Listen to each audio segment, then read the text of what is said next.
Hello mga creative! Tutorial naman po tayo ng ating miniature chips.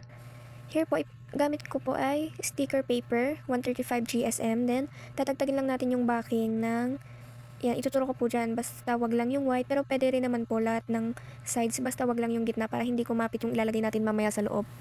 And then, of course, meron din po yung photo top. Glossy po yung gamit ko para mas mukhang realistic talaga siya. Kaya natin ginugupit yung mga sides niya para mas kumapit po siya. Kasi kapag meron pa rin siyang backing, dudulas po yan. Dudulas yung glue na gamit natin.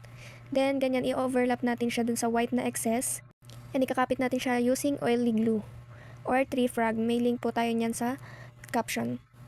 Then, much better po if yung oil glue natin is may nozzle na mahaba. Kasi yung sa akin, masyado na siyang malaki kakagupit ko. Kasi kapag yung mahaba, mas maliit yung dulo niya, mas kakunti lang yung glue na lumalabas. So, kapag ganito, masyadong marami yung nalalagay ko, ginaganyanan ko siya ng ibang papel para kumaunti yung kanyang glue and mas kumapit siya agad. Yan, then i-overlap na natin siya sa white. Yan, eksakto lang siya dun sa white. Para lang may pagkapitan tayo, kaya tayo naglalagay ng excess na white. Much better if hindi nagbi-bleed yung glue natin. Kasi kapag nagbi-bleed din, kumapit siya sa kamay natin. Hindi siya basta kakapit. Then, ginamitan ko lang siya dito ng hair clip para maantay ko siya na kumapit bago ko ikapit yung baba na part and yung taas na part. So, yan, feel ko naman kapit na siya dyan. Then, lalagyan ulit natin ng glue yung bottom or yung top na part. Then, itatak-tak-tak lang natin para hindi mag-bleed yung glue kapag in-squeeze natin siya. Yan, kita nyo ba yung tumutulo kasi napadami ako ng lagay ng glue. Yan, then ikapit na natin yung top part niya. Then, wag nyo siya masyadong biglain i-squeeze kasi nagbi-bleed minsan. May nagbi-bleed pa rin na konting glue. Kakapit yan sa kamay natin. Then, gagamitin ko ulit siya ng paper clip para mas mag-close yung pinaka-top niya.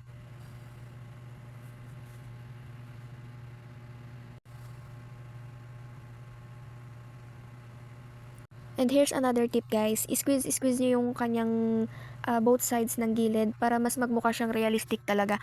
And madali lang natin maipasok yung mga scrap na ilalagay natin sa loob. By the way, I'm using here scrap ng yan, yung photo laminating ganyan na papel. Ini-mold ko lang siya. Ini-crumpled ko lang siya para mailagay ko sa loob. Anything na scrap naman po, pwede natin ilagay like Sintra board na ginet-get sa maliit, mga magnetic sheet, gaya niyan, mga crumpled paper, backing ng photo top, pwede po yan. Then sa glue naman, may mga options naman tayo sa materials, nakalink na rin po yan sa atin sa caption. And pati na rin sa papers na gagamitin, etc. etc. ganyan. So yan, taktak mode ulit tayo sa glue kasi para hindi siya mag-bleed. Then isiksik natin pababa yung scrap na nakalagay para ma-close natin ng ayos yung bottom part. Yan, ayos-ayusin nyo lang para magpantay yung pinaka-bottom part niya. Ayan, o diba napaka niya, para siyang lobo.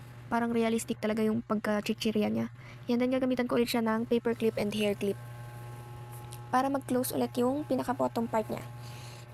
And para hindi siya bumuka.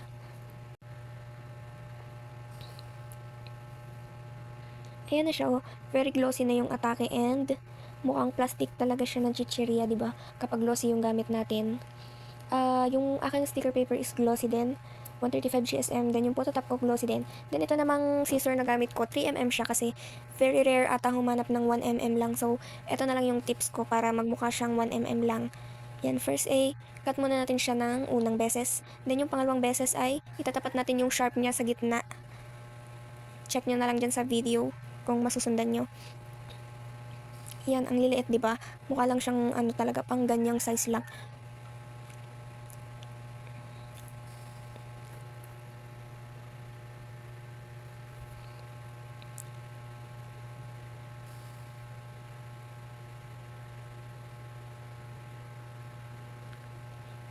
Medyo dahan-dahan lang kayo sa pag-cut para magpantay siya. Then, next naman natin is gagamit tayo ng eyelet puncher. Para dun sa gold na inilalagay natin na pagsasabitan ng keychain natin. Yan yung top part. Diyan nyo siya bubutasan sa middle niyan. Yan. Then, tsaka natin siya lalagyan ng gold na eyelet. May ibang color naman yan like silver or black or may ibang kulay pa din na nabibili, yung mga colorful na ganyan meron. So ipapunch na natin siya doon naman sa mismong puncher niya. Yan, tandaan nyo lang yung top and yung bottom para hindi siya pangit tingnan pag na-eyelet na-eyelet puncher na natin. Then dito na tayo sa last part. Lalagyan na natin siya ng keychain.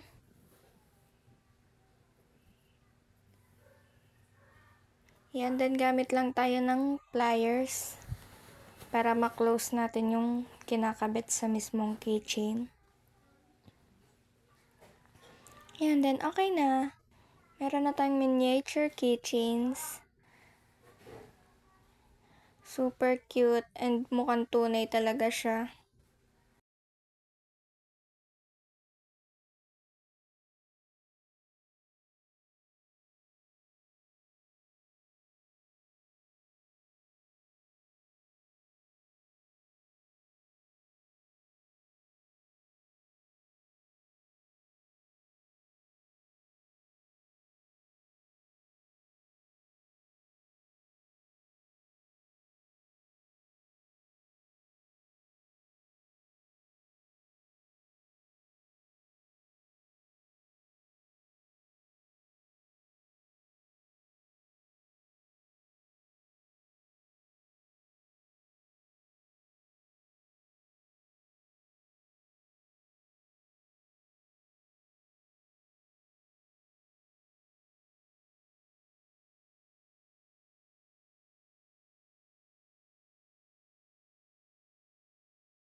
So yan, okay na din. Lalagyan na natin siya ng keychain.